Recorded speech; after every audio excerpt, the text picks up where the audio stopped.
Jayden? Jayden? Jayden? Jayden! Uy, pre, bakit? Pasok ka.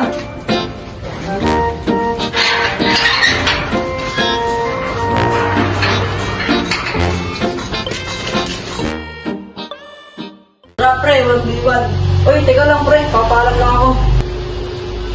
Jayden, ano naman yun? Hey, saglit lang kami. Magbabastis mo lang ng tropa.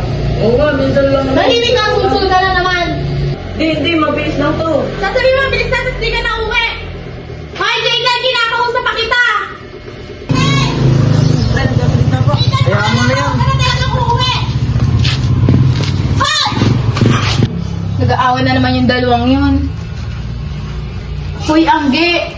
Ano nag-aaway na naman kayo? Bakit parang hayaan si Jayden na mag-basketball? Ayan na yung libanganan. Eh, ngayon nga lang umuwi yun sa alis na ulit.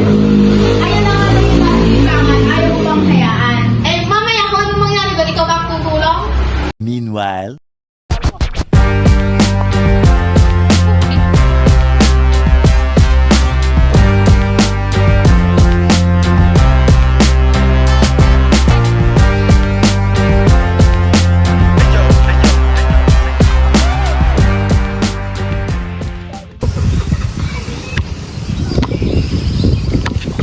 Teka lang, pre. Parang nalulula na ako.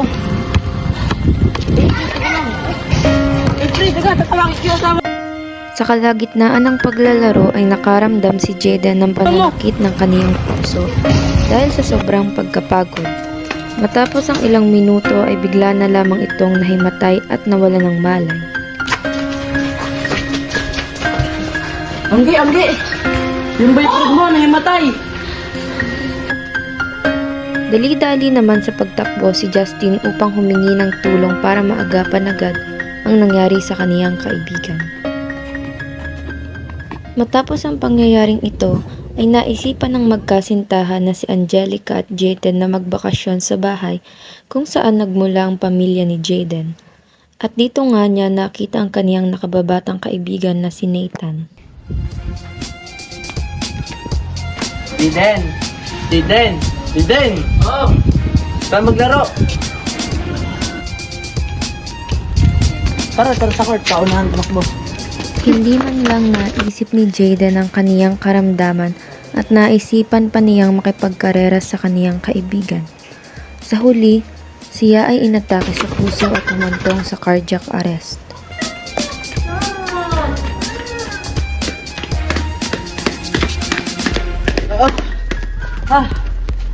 Pre, ang bilis mo tumakbo, pre. Ang silang, pre. Parang nalulula na ako, pre. Tulungan mo, pre.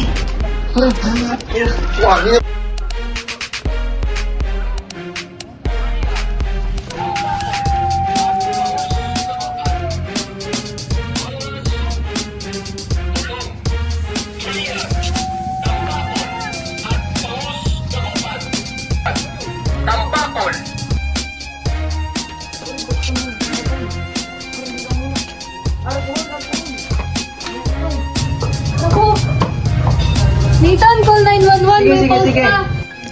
Nailigtas si Jayden sa tulong ng first aider na si Phoebe at hindi na muli na ulit ang ganitong pangyayari sa kaniyang buhay.